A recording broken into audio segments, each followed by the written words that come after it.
regulated. Bankers agreed to abide by limits on the amount of fictional loan money that could be lent out. The limit would still be a number much larger than the actual value of gold and silver in the vault. Quite often the ratio was 9 fictional dollars to 1 actual dollar in gold. These regulations were enforced by surprise inspections. It was also arranged that, in the event of a run, central banks would support local banks with emergency infusions of gold. Only if there were runs on a lot of banks simultaneously would the banker's credit bubble burst and the system come crashing down.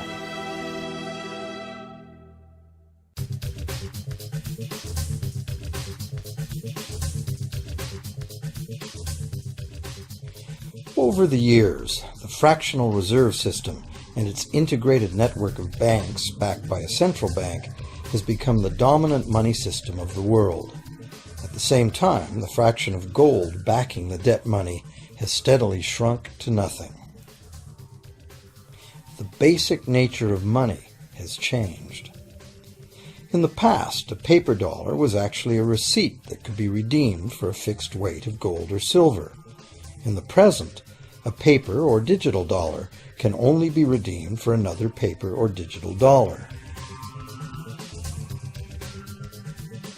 In the past, privately created bank credit existed only in the form of private banknotes, which people had the choice to refuse, just as we have the choice to refuse someone's private check today.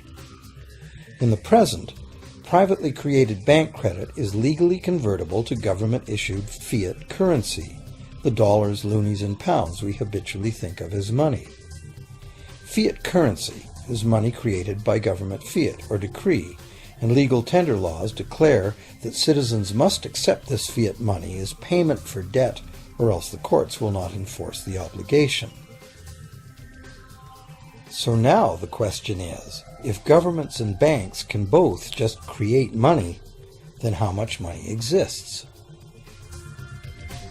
In the past, the total amount of money in existence was limited to the actual physical quantities of whatever commodity was in use as money.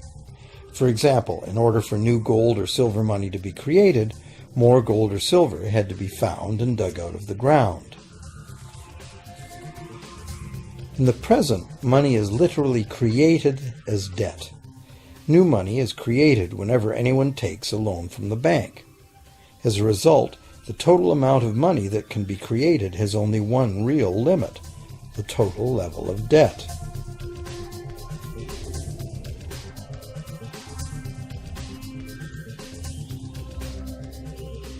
Governments place an additional statutory limit on the creation of new money by enforcing rules known as fractional reserve requirements. Essentially arbitrary, fractional reserve requirements vary from country to country and from time to time. In the past, it was common to require banks to have at least $1 worth of real gold in the vault to back $10 worth of debt money created. Today, reserve requirement ratios no longer apply to the ratio of new money to gold on deposit, but merely to the ratio of new debt money to existing debt money on deposit in the bank.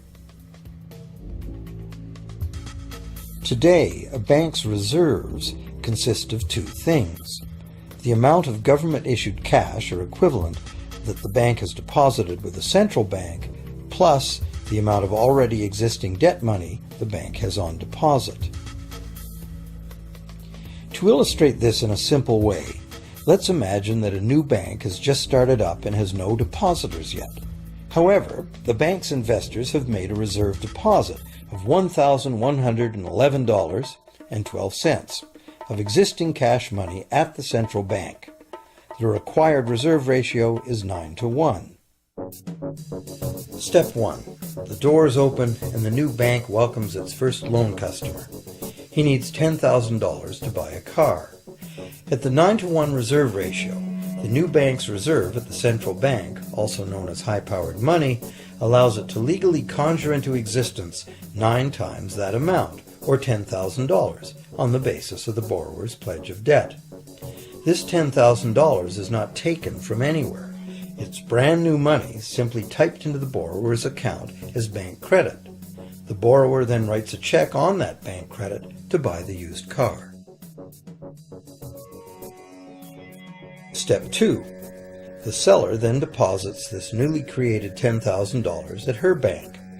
Unlike the high-powered government money deposited at the central bank, this newly created credit money cannot be multiplied by the reserve ratio. Instead, it's divided by the reserve ratio. At a ratio of 9:1, a new loan of $9,000 can be created on the basis of the $10,000 deposit.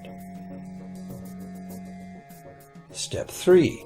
If that $9,000 is then deposited by a third party at the same bank that created it or at a different one, it becomes the legal basis for a third issue of bank credit, this time for the amount of $8,100.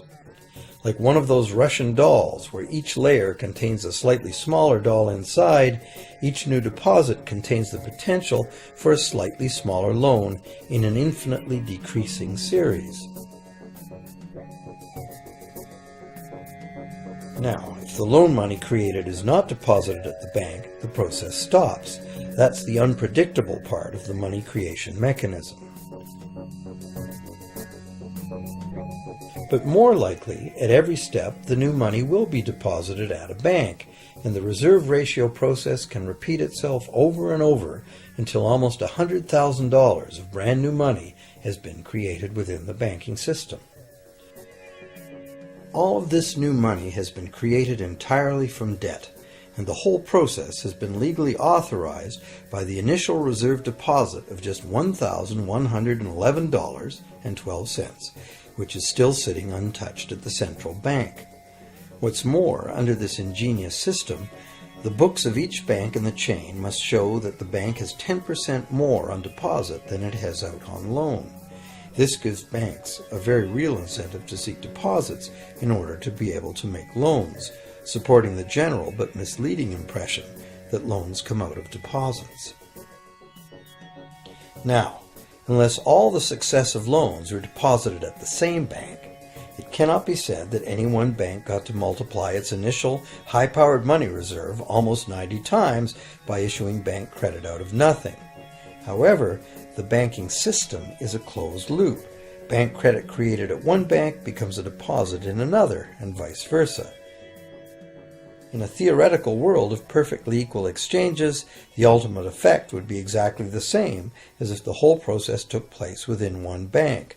That is, the bank's initial central bank reserve of a little over $1,100 allows it to ultimately collect interest on up to $100,000 the bank never had.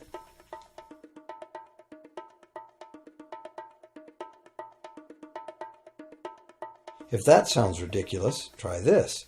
In recent decades, as a result of steady lobbying by the banks, the requirements to make a reserve deposit at the nation's central bank have all but disappeared in some countries, and actual reserve ratios can be much higher than 9:1. For some types of accounts, 20:1 and 30:1 ratios are common. And even more recently, by using loan fees to raise the required reserve from the borrower, banks have now found a way to circumvent reserve requirement limitations entirely. So, while the rules are complex, the common sense reality is actually quite simple. Banks can create as much money as we can borrow.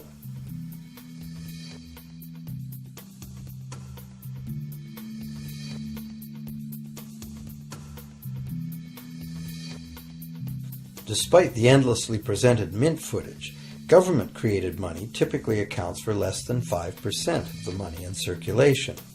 More than 95% of all money in existence today was created by someone signing a pledge of indebtedness to a bank. What's more, this bank credit money is being created and destroyed in huge amounts every day, as new loans are made and old ones repaid.